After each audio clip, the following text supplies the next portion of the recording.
আপনার হাতে যদি 10 মিনিট সময় থাকে তাহলে অবশ্যই সন্ধ্যার নাস্তায় এই ঝালের পিঠাটা বানিয়ে দেখবেন। এটা খেতে এত বেশি মজার, যে খাবে সে প্রশংসায় পঞ্চমুখ হবে। হ্যালো, আসসালামু আলাইকুম। আই হোপ সকলে অনেক বেশি ভালো আছেন। আল্লাহর রহমতে আমি অনেক বেশি ভালো। চলে আসলাম ছোট্ট একটা মিনি ব্লগ ভিডিও নিয়ে। আশা করি আজকে ভিডিওটা সকলের অনেক বেশি ভালো লাগবে। আজকে আমার ভিডিও হচ্ছে ডিমের ঝাল পিঠা। ডিমের ঝাল পিঠা বানার জন্য প্রথমে একটা বড় সাইজে বোল নিয়েছি, তারপর এখানে শুকনো চালে গুঁড়া নিয়েছি আমার পছন্দ মতো। আপনারা পরিমাণটা বাড়িয়ে বা কমিয়ে নিতে পারেন। তারপর এখানে নরমাল তাপমাত্রায় থাকা 2টা ডিম দিয়েছি। ডিম যদি ফ্রিজের মধ্যে থাকে তাহলে এই পিঠাটা বানানোর আধা ঘন্টা আগে ডিমটা বের করে রাখবেন, তাহলে কিন্তু পিঠাটা অনেক বেশি ভালো হবে খেতে। ঝাল পিঠার মধ্যে আদা, রসুন, জিরা পেস্ট একদম মিহি পেস্ট করে দিয়েছি। তারপর সুন্দর একটা ঘ্রাণের জন্য এখানে এলাচ ও দারচিনি একদম মিহি গুঁড়া করে দিয়েছি। এখানে এলাচ ও দারচিনি মিহি গুঁড়ো করে দেওয়ার কারণে এখানে ডিমের কোনো এক্সট্রা গন্ধ থাকবে না, আর পিঠাটা খেতে অনেক বেশি ভালো লাগবে। কে কে পছন্দ করেন ডিমের এই ঝাল পিঠাটা অবশ্যই কমেন্টে জানাতে একদমই ভুলবেন না। মিহি কুচি করে রাখা পেঁয়াজ দিয়েছি আমার পছন্দ মতো। যে যেরকম আটার পরিমাণটা বাড়িয়ে বা কমিয়ে নেবেন সেই অনুযায়ী পেঁয়াজের পরিমাণটা বাড়িয়ে বা কমিয়ে দিবেন। তারপর যে যেরকম মরিচ খেতে পছন্দ করেন সেই অনুযায়ী মরিচের পরিমাণটা বাড়িয়ে দিতে পারেন। ডিমের এই ঝাল পিঠা তৈরির ক্ষেত্রে আমি কাঁচা মরিচটা মিহি কুচি করে দিয়েছি। মিহি কুচি করে দিলে কিন্তু দেখতেও খেতে বেশি ভালো লাগে। তারপর সবগুলো উপকরণ ভালোভাবে মিক্সড করে এখানে হালকা কুসুম গরম পানি দিয়ে ভালোভাবে মিক্সড করে ডিমের এই ঝাল পিঠা তৈরির ক্ষেত্রে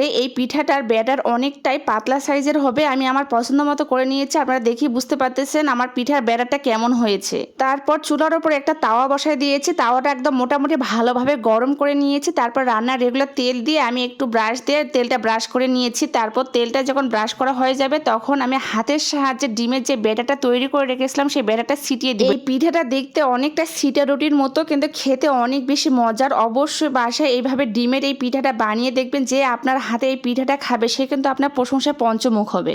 ঘরে থাকা সামান্য কয়েকটা উপকরণ দিয়ে মাত্র 10 মিনিটের মধ্যে এই ডিমের ঝাল পিঠাটা বানিয়ে নিতে পারেন, আর একদমই অসাধারণ হয়। বিকেলের নাস্তা হিসেবে আপনি ঝটপট বানিয়ে নিতে পারবেন। ডিমের এই ঝাল পিঠা তৈরির ক্ষেত্রে আমি হাতের সাহায্যে সিটা রুটির মতো ছিটিয়ে দিচ্ছি। তারপর উপরের দিক থেকে একটু রান্নার রেগুলার তেল দিব, তাহলে কিন্তু পিঠাটা অনেক বেশি ক্রিস্পি হবে আর খেতে বেশি ভালো লাগবে। এক সাইড মোটামুটি ক্রিস্পি হওয়ার পর আমি অপর সাইডে একটু উঠে দিব, আর এইভাবেই আমি সবগুলো পিঠা ভাজিয়ে নিয়েছি। আপনারা চাইলে 10 মিনিটের মধ্যে বাসায় অনায়াসে পিঠাটা রাখতে পারেন। খেতে কিন্তু আসলে অনেক বেশি মজার হয়। আমি তো দিনাজপুর জেলা থেকে নাজনীন ডিমের এই ঝাল পিঠাটা শেয়ার করতেছি। আপনি কোন জেলা থেকে আমার এই ডিমের ঝাল পিঠাটা দেখতেছেন অবশ্যই কমেন্টে জানাবেন। নিত্য নতুন ভিডিও দেখতে হলে অবশ্যই আমার পেজের পাশেই থাকবেন, আর ভিডিওগুলো যদি ভালো লাগে তাহলে বেশি বেশি করে শেয়ার করে আমাকে বেশি সাপোর্ট করবেন। এই পর্যন্ত আমার পাশে থাকার জন্য সকলকে ধন্যবাদ। অবশ্যই যদি ভিডিওটা ভালো লাগলে বেশি বেশি করে শেয়ার করবেন, আর সবাই ভালো থাকবেন। আজকের মতো সকলকে জানাই আল্লাহ হাফেজ। আমার জন্য বেশি বেশি করে দোয়া করবেন, আর অবশ্যই বাসায় পিঠাটা বানিয়ে দেখবেন।